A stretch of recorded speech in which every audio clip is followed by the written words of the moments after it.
الفاصوليا البيضة وجمالها، هو ده الأكل اللي فعلا بيطبطب على الواحد، الأكل الأصيل بتاع زمان، الطبخ بطريقة أمهاتنا وجداتنا بتاعت زمان.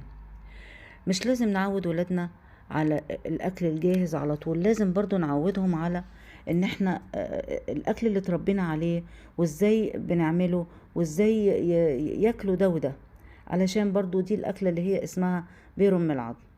انا هنا الاكله بتاعتي النهارده بسيطه، قلت ايه هعمل جنبها كده شويه صلصه. هنضف بقى الطماطم بالطريقه اللي انتوا شايفينها دي في ميه جاريه تحت الحنفيه. بمسك كده الطماطمية اقطعها كده زي علامة زائد كده علشان تنزل المية الصفرة اللي فيها على تحت، يعني في النار كده، واتخلص منها. تبقى سهلة بالنسبة لي ان انا اضربها في الخلاط واكيسها واشيلها، يعني تنفعني وقت العوزة يعني. دول حوالي 10 كيلو طماطم انا هفرزهم. يعني بعمل كمية، دي اكتر كمية بعملها تخلص واعمل غيرها على طول. دي الحلة اللي انا هحط فيها كل الكمية على بعضها كده، وايه احط لها يدوب حوالي كوباية مية ورشة ملح ورشة سكر، واسيبها بقى ايه تنزل كل المية الصفرا اللي فيها، وامشي المية ديت وخلاص. ادي رشة السكر اللي انا هنزلها ورشة ملح بسيطة يعني، ما كترش علشان انا ايه ممكن وانا بطبخ انسى ان انا حاطة ملح ويبقى الاكل بتاعي يحدق مني. طبعا الفاصوليا البيضة دي كلها كالسيوم وكلها بروتين وكلها غذاء وحاجة كده يعني مغذية للأطفال وللكبار، وتحس ان انتي شبعتي كده واتغديتي كده من الأكلة.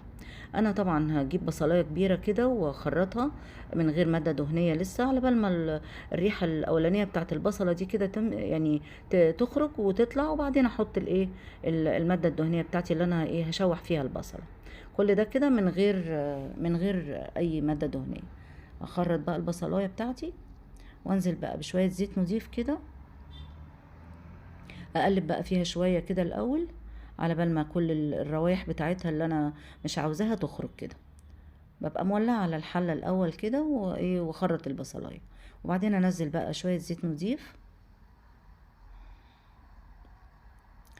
بالطريقه دي كده مع التقليب المستمر كده علشان ما تتلسعش مني البصل. ادي الفاصوليا اهي نقعتها طبعا وغيرت عليها الميه كذا مره، وبعدين سلقتها، حطيتها حوالي قلبت كام قلبه كده يعني، وغطيت عليها وسبتها. ادي الطماطم هاخد منها عشان اعمل الفاصوليا اللي انا بصلصها دي.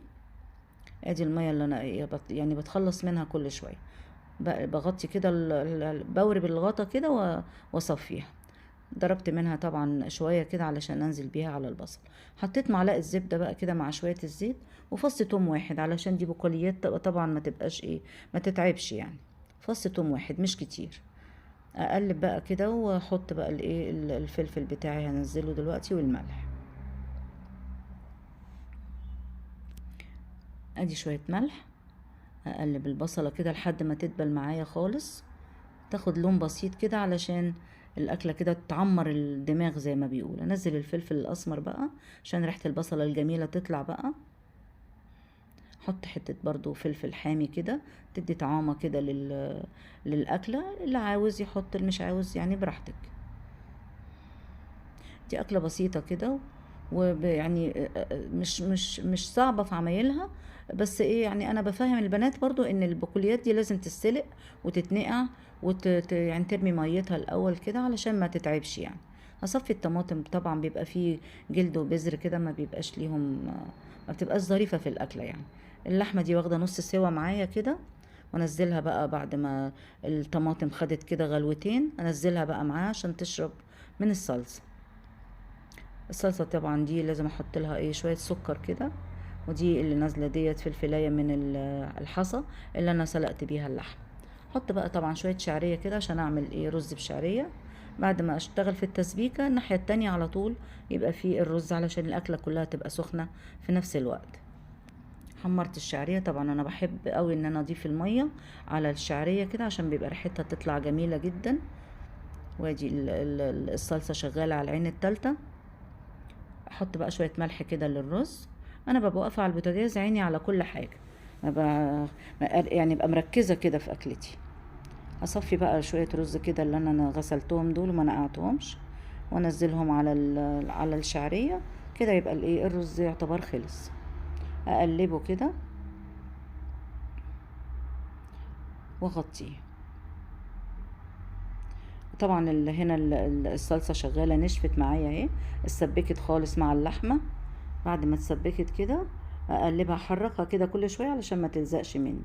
الرز اتشرب، هنزل بحته زبده كده فلاحي، تخلي الرز جميل جدا، تخليه مفلفل كده وجميل وريحته في منتهى الجمال. دايما بحط الزبده كده او السمنه بعد ما الرز يتشرب كده، بيبقى ايه بتفتحي الحله كده بتلاقي ريحه جميله جدا. هنا طبعا اللحمه شغاله، احط كبشتين 3 شوربه مش كتير علشان ما تبقاش صيصه مني. وانزل بقى الفاصوليا استوت حلو كده، ما بقتش مخطخطه كده، واحطها بقى ايه وهي احط معاها كبشتين شوربه واسيبها تاخد وتدي كده مع اللحمه والصلصه وتشرب منها. اكله جميله ومشبعه ومغذيه وكل حاجه، تحس انك شبعتي كده. اغطي عليها واوطي بقى خالص عشان تشرب من الصلصه وتبقى جميله. انا هنا هغرف الرز بقى خلاص استوى، هقلبه تقلبتين كده واغرفه. عاوزه تعملي جنبها سلطه ماشي، عايزه تعملي بتنجان مخلل، عندك مخلل ماشي، اللي موجود متاح. اكله جميله ومغذيه ومشبعه، اتمنى ان شاء الله تجربيها وتعجبك.